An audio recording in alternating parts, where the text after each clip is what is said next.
Hello and welcome to Two Words Wolves Pod. I'm Ryan Eichten, and with me tonight is Andrew Carlson. Andrew, how you doing? I'm doing well. Even keel. Can't get too high, can't get too low, as we've learned from game 1, game 2, right? Yeah, I guess so. I guess if you thought after game 1 that this was going to be a runaway series from the Wolves, obviously game 2 brought you back down to earth, and kind of, I guess if you had thoughts that the Lakers were going to respond from game 1, game 2 kind of proved you right. It was immediately apparent from the opening tip that the Lakers were playing with a different level of aggression, one that their coach kind of telegraphed that they were going to play with. I guess to dive right into this game too, Wolves lose 94-85. Their offense is abysmal pretty much the entire game. That my biggest frustration, I mean, it's easy to say, is that the first quarter, and just that it was so clear that this was going to be the Lakers' adjustment. They didn't really make any tactical adjustments. That obviously it worked. And that they were just going to play harder and better and stronger. And the Wolves, they just immediately turned over in the first quarter. Had nothing for that aggression. The offense they only scored 15 first quarter points. It got slightly better, I guess, after that, but they never really found the gear. I don't know. I mean, they kind of, it didn't seem like they were in the mode of like, well, we got one, we're good enough with one. I'm sure they mentally thought that they could try to get two. I know Finch was kind of asked about the effort, and he pushed back that it was an effort issue and it was more about execution. Fair enough, I guess. But yeah, what was your thoughts about really the first quarter to begin the game, in which they never really were able to get back into the game in any meaningful way?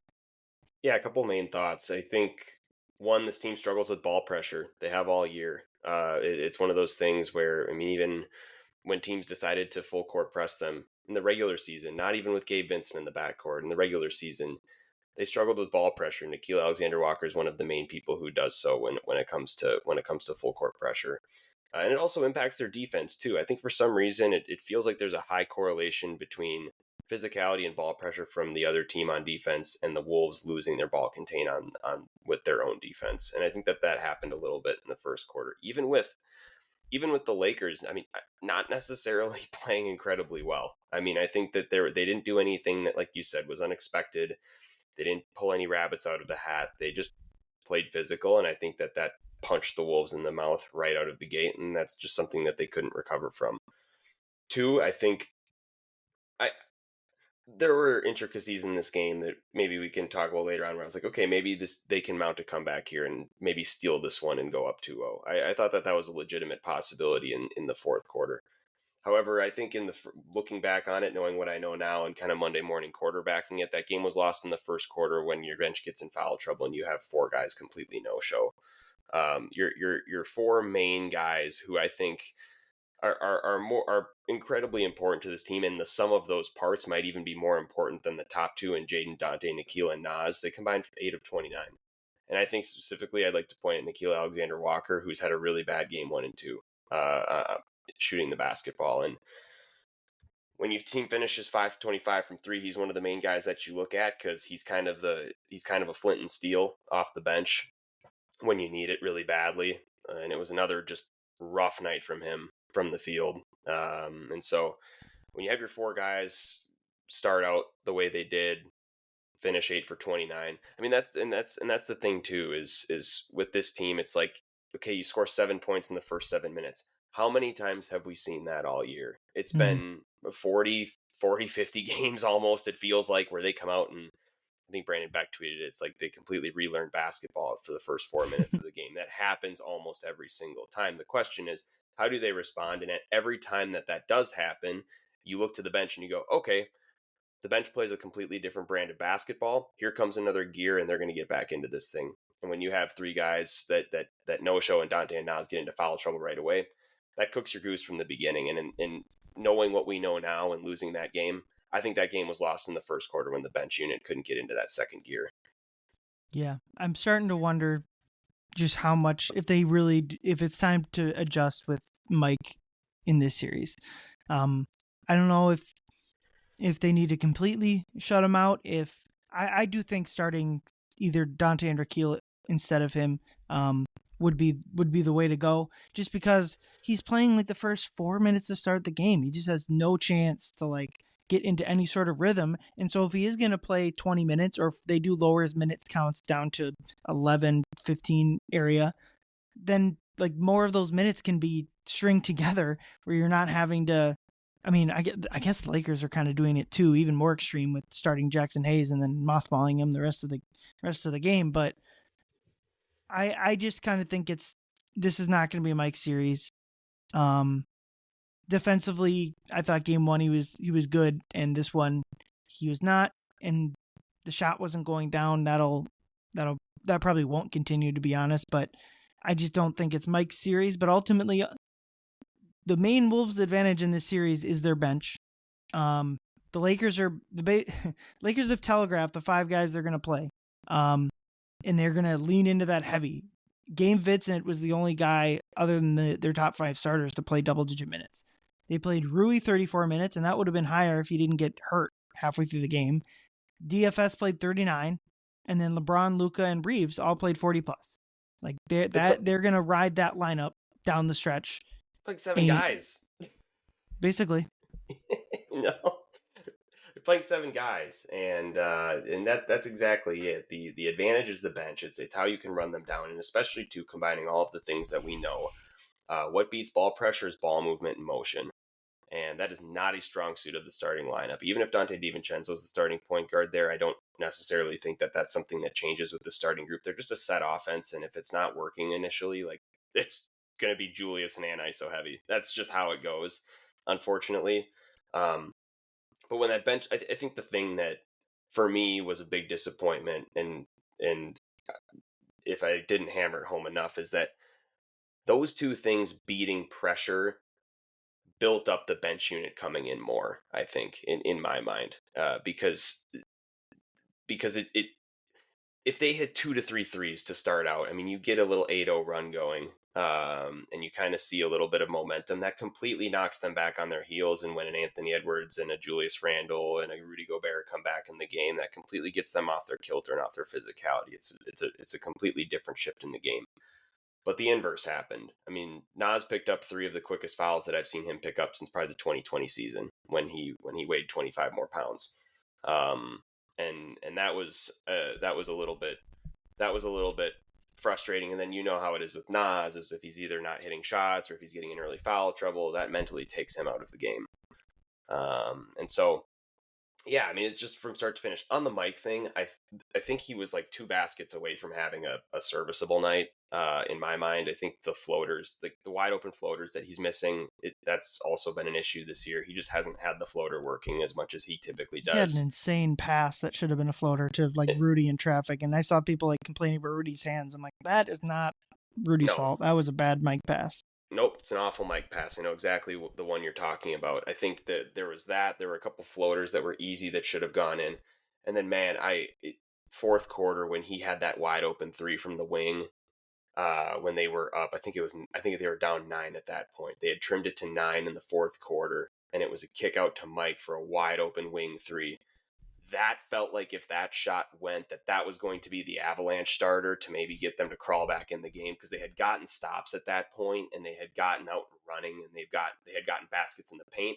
It was time for them to stretch it out a little bit more and maybe get a couple threes to get it down to 3-4 points.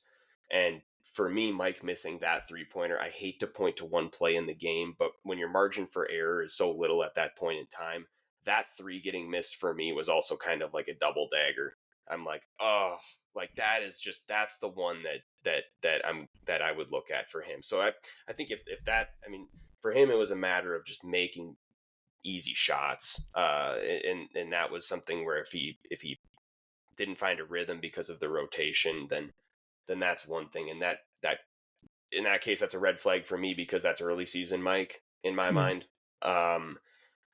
But if he makes that 3 and he makes a couple more of those floaters, I think it's a completely different Mike Conley conversation. And we might be talking about the Wolves up 2-0. And so that's a good point that you bring up about him. Yeah. There was another like extreme swing moment where I think Ant had a 3 in the air that would have cut it to 6 late. and that didn't fall. And it was where he came off the Julius screen, that one. Yeah, it was just a wide open walk up three that he's been making at a high clip all year, and he misses, and LeBron gets a layup at the other end, and so instead of being down 6, you're down 11, and there's a few minutes left, and that was another one of those similar to the Mike three, where it's just like, yeah, if they were gonna come back, they needed one or both of those shots to fall, and they just didn't get it. For as well as here's the thing: if we're gonna bring up shot variance, which plays a part in every NBA game, if we're gonna say like the Wolves, a lot of their offensive issues were due to just missing good shots or even mid shots, well, the inverse is true about game one, where they had about one of their better shooting games of the year. I will say, looking at synergy shot metrics, for as well as they've shot in game one, they had almost the exact same poor marks for shooting game two. They're on the aggregate now, they're shooting about exactly what you'd expect through these first two games. The Lakers, pretty much the same thing. They shot both games what you expected them from them, and that kind of, I don't think shot variance was the reason either game ended how it was. The Wolves played well in the first game than they did in the second game, and the inverse is true for the Lakers. The biggest thing to me, I think, like you can't have for the Wolves, you can't have both the starting lineup play poorly and the bench come in and be terrible. Nas and Dante were about as bad as they've played all year. Nikhil wasn't that bad, but wasn't fantastic either. He's not noticeable out there. I think that's the problem with Nikhil. Reeves had a couple like isolation baskets on him. Those were frustrating. Which Reeves is a good player, so that's what it comes with. And then, just really think about who did play well. It was Julius, and really, he played well because like the way he played well isn't sustainable if they want to win. And that's not a criticism of Randall, because if he wouldn't have gone out there and scored how he did, they would have lost by this would have been a 30-point loss. So it's not a criticism of him, but it's also that I don't think the way he was scoring is really sustainable if they want to try to win. And then just Ant. They just need him to score more and better and more efficiently. He's allowed to have bad games, obviously, and I don't know if effort or focus has been a thing all year with him. That's not what this was to me, I don't think, as much. But 0 assists is just the same way Doncic having 1 assist in game 1 is just a big, huge red flag. Him having 0 assists is just a giant red flag. Both games, he has not been the Wolves' leading scorer. That's a big thing to me. He did. I thought he played well in game 1 because he did what they needed him to do. I thought today his offensive approach was really poor. And I do wonder how much, either mentally or physically, he kind of got hit on a screen and had a shoulder wrap after the game. I don't know how much that kind of took him out of the game.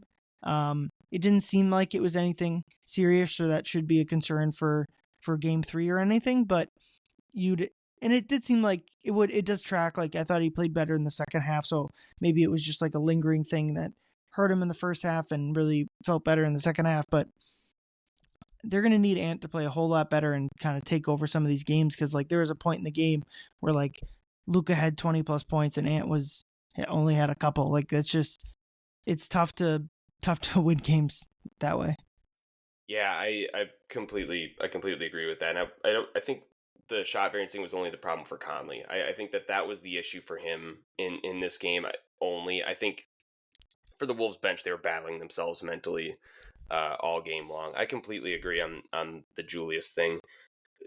I think that it sets him up for a very interesting games 3 and 4, though, in how the Lakers play him, because I think in the way that he scored in game 2, he didn't really have much of a choice for kickouts. I think if he kicks it out, the Lakers were fast and physical enough where that wouldn't necessarily be efficient or profitable offense to do the drive and kick thing for him. I think he had to go up with it and just establish physicality and go from there. Randall played exactly how he had to play. It's just more him playing well isn't necessarily carryover. He did have 6 assists, which is nearly half the Wolves total in that game. I think Randall played well, and I would expect him to assuming the Wolves don't repeat this performance, I think Randall will revert to playing how he did in game 1. It was important to establish physicality for sure. And I think if that is something that he is successful in doing, the Ant scoring flurry is going to come in either game 3 or 4. I feel like at this point in time, that's something that's going to be expected. Dante too. Like I feel like a 20-point game from him it's on the horizon. I just don't think he's going to have 3 consecutive underwhelming games scoring the basketball. That just doesn't necessarily feel right to me. But I don't know. I think that that's a couple of different things that are looked at. But I want to get back to the Ant thing on the injury a little bit. And you said that you don't necessarily get a sense that it's a game 3 or game 4 issue.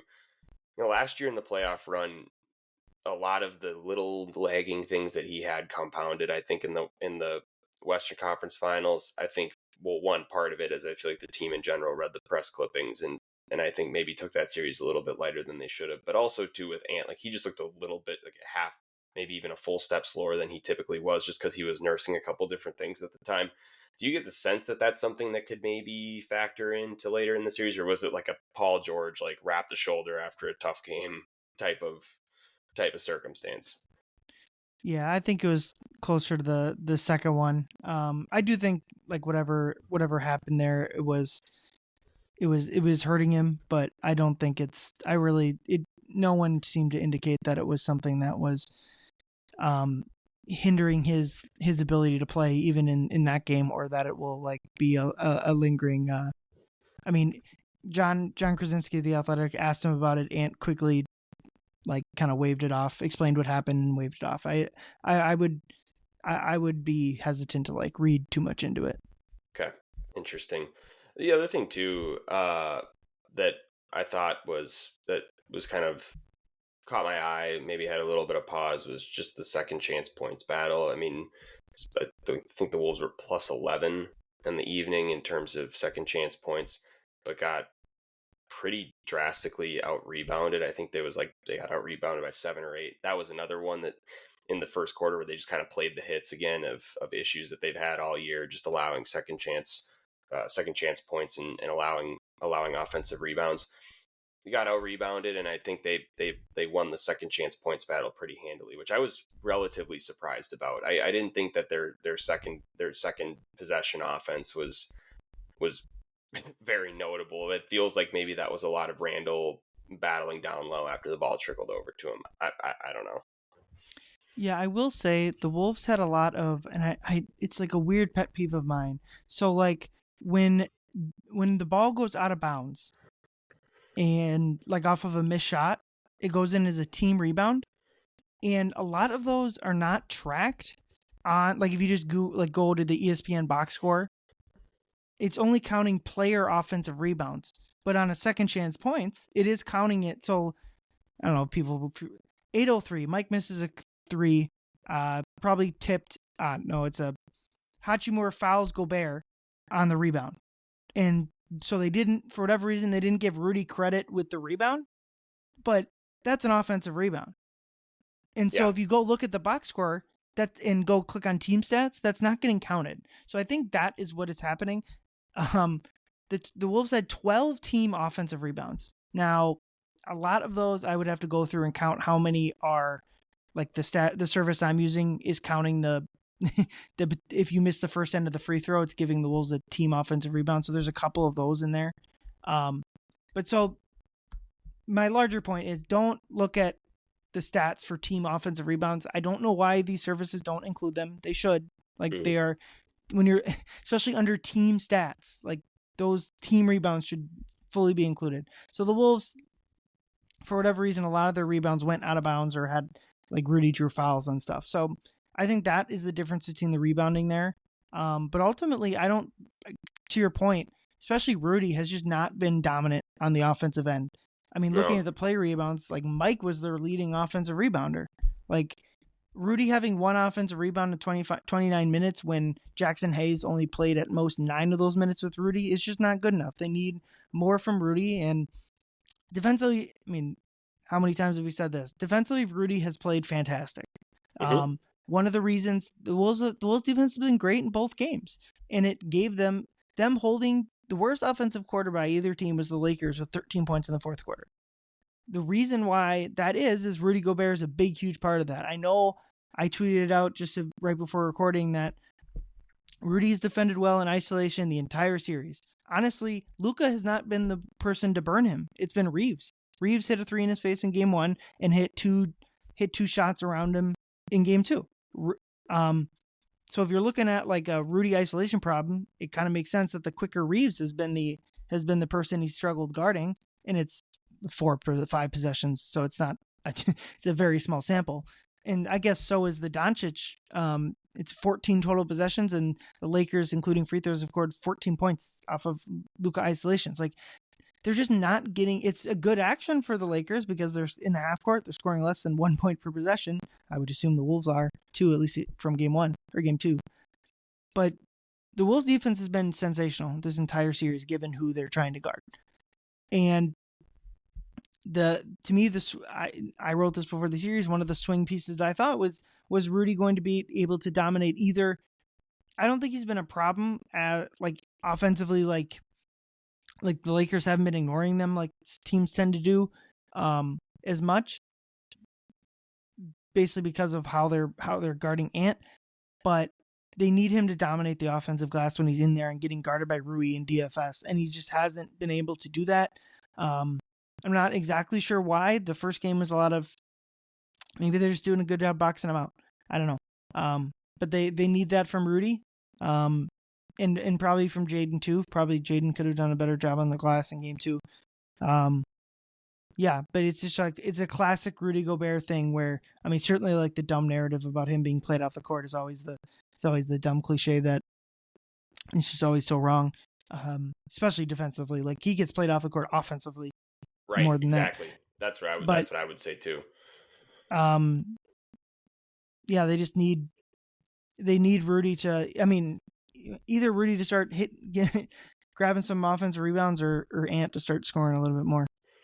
Yeah, the Luka matchup that he's actually had the most success against has been Jaden. I thought he kind of killed that matchup in game 2, which has always been something that I think Jaden has struggled with is Luka. Like, just he doesn't quite have the strength to be able to handle Luka inside the perimeter. And so that's been a more profitable matchup for Luka than Rudy has. Honestly, there was the one basket that's going to be all over Twitter that Luka made on him. Yeah. But okay. So that's what I was talking about. Outside of that, yeah, it's like there's Rudy? Nothing. There wasn't anything there. Was Rudy like getting blamed for that? He forced Luka into a tough shot. No, what are we talking about? I think the fact that it was a shot that was made over Rudy after Luka called isolation was a reason that it made the the prototypical internet rounds. In my mind though, like it's I mean, you get called out when you call that stuff out as like, oh, it was actually good defense, and you know how that stuff works. It's like, oh, he killed him in that one matchup, and it's like, no, he actually didn't. I mean, he was 1 for 4 on Rudy the whole night. I mean, him and LeBron were I think Jack tweeted out like 1 for 8. That hasn't been something that has necessarily worked for them, and the Jaden matchup is something that has worked a little bit better. I've always thought that the Randall Cat move made the Wolves more, I guess, able to defend Luka in a little bit better of situations, just because I think a switchability from Cat to Randall is better with the way that Luka plays off of screens. I think Cat is he just couldn't defend guards at the level that Randall can, just because the foot speed isn't at the level that Randall's is. I'm not saying necessarily that Randall's this wondrous defender. But it works in switching situations, and I think the Wolves might need to get back to that. I do think they need, as much as it may take away from his offensive game, I don't think it should give Ant a few more looks on Luka as a primary, just because if he does call for switches, or he does call for if he does call for help, you have the option to blitz him or have 2 very capable front court defenders switch on to him and maybe spell Ant a little bit. But I just don't think the Jaden primary thing worked super well in game 2, and frankly, I think he's he may be better used in other areas. In my mind, that's just where I go. The other thing too, defensively for the Lakers is, I mean, LeBron was the great equalizer in this one. I think initially he was phenomenal defensively. I think the Lakers were able to unlock that pretty quickly early on, and that rattled them. I think he was really good on Ant. He was really good as a help defender. And that was an adjustment that wasn't necessarily there in game one. And the Lakers are going to need to find, or the Lakers, the Wolves are going to need to find a way to use that to their advantage and run him down a little bit, because we're going to be heading into a game stretch here with a rest advantage. I think that skews towards the Wolves having a younger roster, and you need to find ways roster. Exactly, and you need to find ways to make a 40-year-old who's playing 40 minutes work a little bit more, especially when he's as active as he was on defense, because he was phenomenal in the first half. I would say that, especially in that first quarter, he was one of the main reasons for that 7.7-minute stretch. I mean, he was all over the court and he was defending everybody. Yeah, I think we can kind of put a rest to game two. I think the takeaways from that are pretty simple. The offense is terrible, ball movement, a big key to that, just a stark difference. The physicality obviously was a big thing. And like that's kind of what I'm thinking about rest of series. You mentioned the rest thing. Not only is our games 3 and 4 separated by just a single off day, on like 2 off days for these first 3 games of the series, but it goes from a late night Friday to early Sunday. So it's a quick turnaround. Obviously there's no travel between games. So to me that quick turnaround is just fine for the Wolves and really tough for the Lakers. I think game 4, to me, it's like if the Lakers or the Wolves end up losing game 4, it's hard to map out a path where they're winning this series. Because that's just such an advantage game for them. Now, that leaves game 3 as a big, or inverse of that, where if the Wolves do win game 3, it's hard to map out a path for the Lakers winning this series, I would say. Maybe that's weighing too much into the rest of it all, but just thinking about Reeves played 43. He's young enough. He can probably take that. Luka, 42 minutes, LeBron 40. And Luka's not in 2024 playoff shape.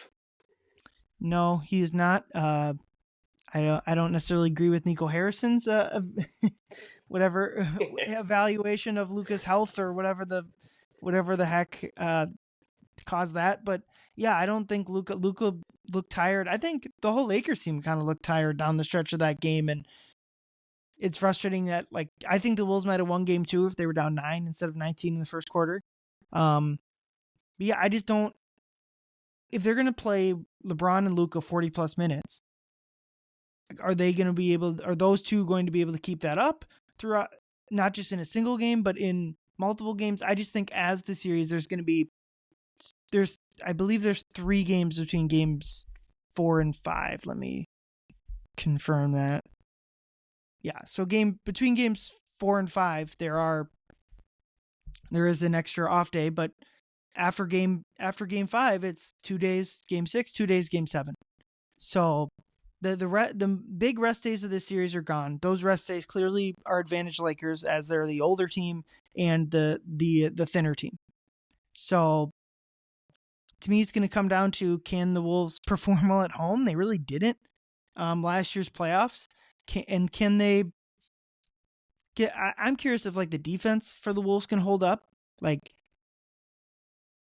if the Lakers start scoring, that might, like, I kind of think we thought they would coming into the series. That's going to be tough for the Wolves. And on the flip side, it's like if the Wolves can continue to keep them to low scoring, I think the Wolves offense will rebound to a point that it'll make sense for them. But yeah, I'm interested. I think the quick turnaround between games 3 and 4 is big for the Wolves, and I don't know if they have to win both of the home games to win this series, but I think the goal is to avoid a game 7. Obviously, that's always the case, but kind of winning 2 of these next 3, I think, would be big to force a game 6 where you can close it out. Yeah, I think my final takeaway is a variant of yours, and that's you had an opportunity in game 2 to kind of step on it a little bit and look a little and look engaged, and really kind of put out any fire that was still burning, I guess, for lack of a better phrase. But at that point in time, like, you look for the Wolves to come out and maybe take game two and really step on it. I think they have the same opportunity, and they're in the same position to do so for game three. Just because I do think, like you mentioned, it might be a little bit disadvantageous for them because it's your first game at home. There's going to be, it's probably going to be pretty brutal for the first few minutes. I mean, that's going to be a pressure-packed environment for them. There's going to be expectation in the building for them to perform. It's going to be packed to the gills, and it's going to be a crowd that's going to be relatively drunk. So you have that, you have all of that working for you. And then on the other side of things, like you had also mentioned, is game four, you're at an advantage. So if you can take game three on Friday, that's almost, in my mind, that's as valuable as taking game two, because it then sets you up for a momentous game four when you have a Laker team that's already on the road on short rest. And if they lose on Friday, that takes a little bit of wind out of the sails. You allow game three to drop and go in LA's direction, kind of plays into what I wrote this at Canis before the series even started. I think it's going to be 2-1 LA heading into game four at Target Center. And that's going to be a big time measuring stick game on how this team can play at home and how they can play under the gun.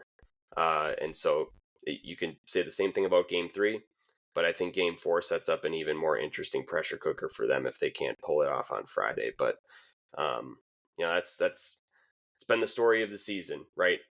They won a couple more games at home that they should have won. They wouldn't even be playing the Lakers right now. It's been a really head scratching season at home, and they have the chance to right those wrongs. Yeah, there's really been two versions of this team. The one that we saw in game two, where it just feels like none of these pieces fit together all that well. The ball movement is gone. Like, we've seen that story pretty much all year, as recently as like the game down in Indiana. It was probably late March, early April. And then there's the team that goes in game one, whoops up on the Lakers, that swept the Nuggets, that swept the Clippers, that came back late against Houston. Like, a version of the team that reminds you of the team that went to the Western Conference Finals last year. And threw it on easy street against Denver and Phoenix in the regular season too. I mean, those were comfortable 15+ point wins, and it didn't even look like they broke a sweat. Yeah, and it's been almost impossible to determine which version of the team is going to show up. It's almost felt like a coin flip the entire year. But all in all, through the first two games, I do feel a lot better about the series, even despite the crappy game two, than I did coming in. And the kind of the Vegas betting markets kind of reflect that. It's kind of matched my feelings. The Lakers were like minus 180 favorites. If people don't know, that means if you bet 180 to win the Lakers, you profit $100. So it's like an implied probability of like 60-70% for the Lakers. The Wolves flipped it to like minus 130 favorites after game one, and then after game two, the Lakers are ever so slight favorites, basically like percentage points more than a true toss-up, but Vegas sees it as a true toss-up. I would tend to agree. And I think the first two games have kind of, like it has with Vegas, made me go from a slight Laker favorite to just a true coin flip series from here on out. Yeah, and if you want to really look at relative triumph and tragedy, I mean, you could always be a Warriors fan right now. It looks like they're going to drop game two to Houston after stealing game one, and it looks like Jimmy Butler may not be around for game three. We'll see about game four. Pajemski left as well. So, I mean, there are always ways in which you are a lower seeded team that it could be just a little bit worse. And I mean, it's hard to have the expectation be coming away from LA up 2-0. I think the thing that hurts is that you saw a path for it to happen, and it didn't quite happen. And now you're back in a place that you necessarily weren't incredibly comfortable all year. But I mean, like I said, could be a Warriors fan tonight. I mean, you lost two pretty important players in the game in which you were favored to maybe take and go up 2-0. And you head back to Golden State, not necessarily sitting incredibly pretty or feeling good about tonight. So I think if you're a Wolves fan, you look around the league a little bit, some of these series that are going on, and you're in a pretty nice spot. Yeah, I do think I felt this before Jimmy went down. I do feel like the winner of the series will be heading to the West Finals. And I do think that West Finals will be up close to a toss-up, whether it's OKC or I would probably say Clippers are the other option over there. I don't see Denver really having a shot against Oklahoma City, personally. But, yeah, if Jimmy is hurt extended period of time, that makes that kind of prediction even more. I think whoever wins the series will be heavy favorites if it's a Warriors without Jimmy or even the Rockets. I think the Wolves would be fairly heavy favorites in that. So the path is open to repeat what they did last year. It is kind of interesting that I do feel like the series difficulty is flipped, where the Wolves have the harder series up first. But ultimately, like the Wolves' goal wasn't to get out of the first round coming into the year, so might as well get the tough matchup out of the way first. But yeah, it's gonna be a fun series. Late Friday night for Game 3, early Sunday morning or Sunday afternoon. Feels like Sunday morning for Game 4. We finally get to kind of play some basketball after going like a whole week with just this Game 2. I think the time off helped the Lakers, even just ignoring the age of it all, but like gave them extra time to adjust, and I think the extra time now gives the Wolves some extra time to adjust. So, yeah, Game 3 to me is the most pivotal game of the series thus far, but I guess that only holds true, and then we'll say it all again for Game 4. Indeed, we will. All right. Well, thank you everyone for listening. Some combination of us over here. We'll hop on after Game 3, break that one down. But for Andrew, I'm Ryan. Thank you and everyone for listening. Go Wolves. Ayoo!